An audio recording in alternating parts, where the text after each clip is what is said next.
मैं आदियोगी गौतम स्वामी, आप सभी को मेरा जय श्री कृष्ण। कल शिवरात्रि है। जी हाँ, शिवरात्रि, शिव की रात्रि, महादेव की रात्रि, भोलेनाथ की यात्री, महादेव का रात्रि यानी कि भगवान शंकर का रात कल प्रारंभ हो रहा है सर। और मैं आपको बताना चाहूँगा कि भगवान शिव जी का रात्रि और भोलेनाथ शिव जी की यात्री में हम क्या करें, ऐसा कौन सी चीज़ करें, ऐसा कौन सी चीज़ को अर्पण करें जिससे महादेव जो हैं प्रसन्न हो और आपके ऊपर साक्षात कृपा बनाए। महादेव की 2025 में जो शिवरात्रि आ रही है, दुष्पर योग यानी कि वो सिद्ध योग और बहुत ही दिव्य नक्षत्र, तारा, राशि एवं सौर मंडल में ऐसे दिव्य अलौकिक रात्रि बन रहा है जिसमें हम अगर कुछ शिव को अर्पण करते हैं, उसका लाभ जब तक ये पृथ्वी रहेगा तब तक हम मनुष्य को लाभ प्राप्त होगा। आपको मैं बताना चाहूँगा कि कोई एक चीज़ अर्पण करते हैं तो उसका लाभ एक ही बार मिलता है, लेकिन कल की जो शिवरात्रि है इसमें अगर कोई भी चीज़ अर्पण कर देते हैं आप, तो उसका कभी भी क्षय नहीं होगा, यानी कभी भी ख़त्म नहीं होगा। शिवरात्रि के दिन लोग जल अर्पण करते हैं, दूध अर्पण करते हैं, दही अर्पण करते हैं, शहद, शक्कर, घी अर्पण करते हैं और बेलपत्र, भांग, धतूरा अर्पण करते हैं, फूल और फूलमाला अर्पण करते हैं, चंदन और भस्म भी लगाते हैं। लेकिन मैं आपको यहाँ पे बताने जा रहा हूँ कि ऐसा चीज़ जिसको चढ़ाने से आपका जीवन में बदलाव आएगा, परिवर्तन होगा, अवश्य होगा और आनंद आएगा, मज़ा आ जाएगा। जिसको आनंद कहते हैं ना, वैसा आनंद आपको प्राप्त होगा। तो मैं आप सभी को कहना चाहूँगा कि आप कॉपी और पेन लेकर के बैठ जाइए और जो मैं बता रहा हूँ इसको करिए, क्योंकि ये करने से आपको शिवरात्रि का पूर्ण लाभ मिलने वाला है। शिवरात्रि का पूर्ण भगवान महादेव की कृपा आपके ऊपर होने वाला है। तो मैं आप सभी को कहना चाहूँगा कि शिवलिंग में ऐसे तो सब लोग जल, दूध, दही, घी, शहद सब चढ़ाते हैं, लेकिन इसका अलग अलग इसका महत्व है।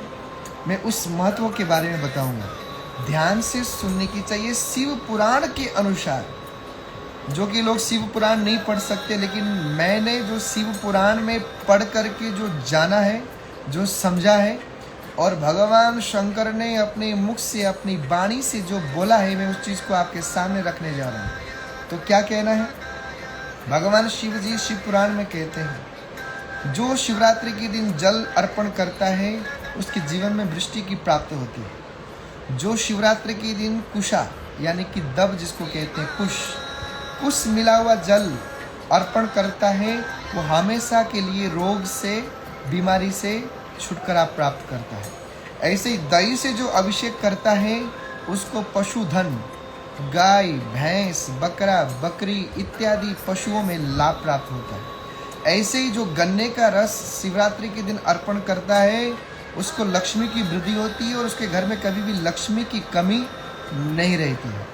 ऐसे ही शहद और जल से अभिषेक करने से उसको घर में कभी भी इनकम ऑफ सोर्स की कमी नहीं रहेगी। अगर आपका व्यवसाय एक बंद होता है तो दूसरा व्यवसाय का दरवाज़ा अवश्य खुलेगा। ऐसे ही सेंट अगर हम चढ़ाते हैं, सेंट चढ़ाने से कभी भी चमड़े की बीमारी नहीं होगी, स्किन संबंधी प्रॉब्लम, स्किन संबंधी डिजीजेज कभी भी नहीं होगा आपके जीवन में, शिवरात्रि के दिन अगर हम ये कार्य करते हैं। ऐसे ही गंगा जल से अभिषेक करने से अगर आपको कभी बुखार आता है, यानी कि फीवर से ग्रसित रहते हैं, हर महीने में, हर 6 महीने में आपको बुखार आता रहता है, आप गंगा जल अर्पण करें शिवरात्रि के दिन। जी हाँ, गंगा जल अर्पण करें शिवरात्रि के दिन। और मैं आपको एक चीज़ और बताना चाह रहा हूँ कि कल के लिए एक ऐसा खतरनाक रेमेडीज़ मैं बताने जाऊँगा लास्ट में, अभी नहीं, अभी मैं पूर्ण विवरण आपको दूंगा कि क्या चढ़ाने से क्या लाभ होगा। उसके अंत में मैं एक रेमेडीज़ बताऊँगा, वो अवश्य करिएगा।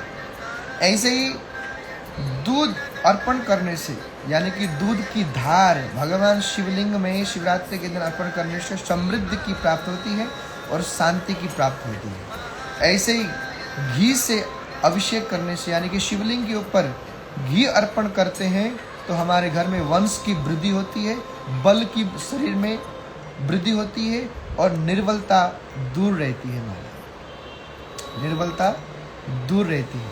इसी प्रकार से सरसों का तेल से अगर हम शिवलिंग के ऊपर अभिषेक करते हैं या शिवरात्रि के दिन सरसों का तेल अर्पण करते हैं, उससे शत्रु का भय समाप्त होता है, शत्रुओं का नाश हो जाता है, शत्रु का एक्सीडेंट भी हो जाता है। ऐसे ही प्योर शहद, खाली प्योर शहद अगर हम अर्पण करें, हनी जिसको कहते हैं, प्योर शहद अगर हम अर्पण करें, उससे पापों का नाश होता है और हमेशा के लिए पाप मुक्त आपके जीवन से हो जाता है। इसके अलावा आपको मैं बताऊंगा और भी, कच्चे चावल चढ़ाने से धन संपत्ति की वृद्धि होती है, लेकिन ये चावल टूटे हुए नहीं होना चाहिए, साबत होना चाहिए, पूरे साबत पीस होना चाहिए, टूटे हुए कटे हुए चावल नहीं होना चाहिए। ऐसे तिल अर्पण करने से, भगवान शंकर को काला तिल या सफ़ेद तिल अर्पण करने से पापों का नाश होता है। जौ चढ़ाने से, जौ चढ़ाने से कोई अगर परेशानी है, कोई संकट अगर आपके ऊपर चल रहा है, तो जीवन भर संकट का निवारण होगा। जो शिवरात्रि में भगवान शंकर को जौ अर्पण करेगा। ऐसे में आपको बताना चाहूँगा, शिवलिंग के ऊपर जो गेहूँ चढ़ाएगा, गेहूँ कनक जिसको कहते हैं, उसको पुत्र प्राप्ति होगी। संतान प्राप्त करने के लिए शिवरात्रि के दिन भगवान शंकर को गेहूँ अर्पण करें। ऐसे ही शिवलिंग में दूध और चीनी, जी हाँ चीनी मिला करके जो अर्पण करता है, जिसका दिमाग काम नहीं करता, जो भूल जाता है, मंद बुद्धि है, उसका बुद्धि तेज और तीव्र होने लगता है। इसी प्रकार से आपको मैं कहना चाहूँगा, आंकड़े का फूल चढ़ाने से सांसारिक बाधाओं से आपको हमेशा के लिए छुटकारा प्राप्त होगी। आंकड़े का फूल अर्पण करने से सांसारिक बाधा से मुक्ति मिलती है और मोक्ष की प्राप्ति होती है। शिवलिंग में समी के पेड़ के पत्ते अर्पण करने से आपके जीवन में कोई संकट है, कोई चिंता है, उससे मुक्ति प्राप्त होती है। ऐसे ही मैं आपको बताना चाहूँगा कि शिवरात्रि के दिन ये उपाय करने से आपको बहुत सारा लाभ मिलने वाला है। और अंत में बताने जा रहा हूँ एक बहुत बड़ा रेमेडीज, जिसको हर मनुष्य को करना चाहिए, हर जीव को करना चाहिए, हर परिवार के सदस्य को करना चाहिए, हर व्यक्ति को करना चाहिए, घर के हर मेंबरों को करना चाहिए ये उपाय। अभी मैंने इतने चीज़ बताए आपको कि इतना कुछ चढ़ाने से क्या क्या लाभ मिलता है। ऐसे में आपको बताना चाहूँगा कि शिवरात्रि के दिन सुबह प्रातःकाल ब्रह्म मुहूर्त में उठें, स्नान करें, स्नान कर करके शिवरात्रि के दिन सफ़ेद रंग का कपड़ा या फिर क्रीम रंग का कपड़ा या पिंक रंग का कपड़ा या फिर नीले रंग का कपड़ा लगा करके शिवरात्रि में भगवान शिव की पूजा करना चाहिए। ये भी आपको कोई नहीं बताएगा। सज्जनों, मैं आपको फिर से कहूँगा, सफ़ेद कपड़ा पहनना चाहिए जो भगवान शंकर की बहुत ही प्रिय है। दूसरा आता है क्रीम रंग का, तीसरा आता है पिंक रंग का और चौथे में आता है नीले रंग का। ये चारों रंग में से कोई भी एक रंग का कपड़ा शिवरात्रि के दिन पहन करके पूजा करना चाहिए। और जो सबसे अद्भुत उपाय मैं आपको बताने जा रहा हूँ, उसको नोट करिए, याद रखिए। 7 लौंग लीजिए और उस लौंग में फूल लगे होना चाहिए। जो लौंग के फूल होते हैं ना ऊपर गोल गोल, वो लगे होना चाहिए। खंडित लौंग नहीं होना चाहिए।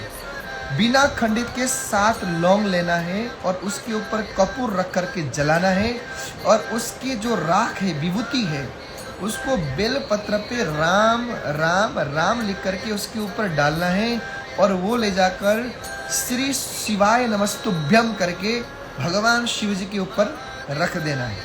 अगर आप ये करते हैं, आपका जीवन में उसी समय, जिस समय आप अर्पण करोगे बेलपत्र, उसी समय याद रखना, उसी समय एनालाइज करना कि आपके जीवन में तरंग आया कि नहीं आया, करंट आया कि नहीं आया, कि आपका रोंगटे खड़ा हुआ कि नहीं हुआ। ये आप ध्यान रखना। ये करने से आपका ज़िंदगी में यूटर्न आएगा, आपकी ज़िंदगी में बदलाव आएगा। भगवान शंकर, महादेव, भोलेनाथ का साक्षात कृपा हो जाएगी। इसीलिए ये उपाय अवश्य करिए। और इस वीडियो को मैं पोस्ट करने जा रहा हूँ, अभी तो ये लाइव है, इसको अपने स्टोरी में ज़रूर डालिएगा। क्या पता आपके स्टोरी में डालने से किसी का लाभ हो, किसी जिसका संतान नहीं उसको संतान मिल जाए, जिसका विद्या नहीं उसको विद्या प्राप्त हो जाए, जिसका धन से परेशानी उसको धन की लाभ हो।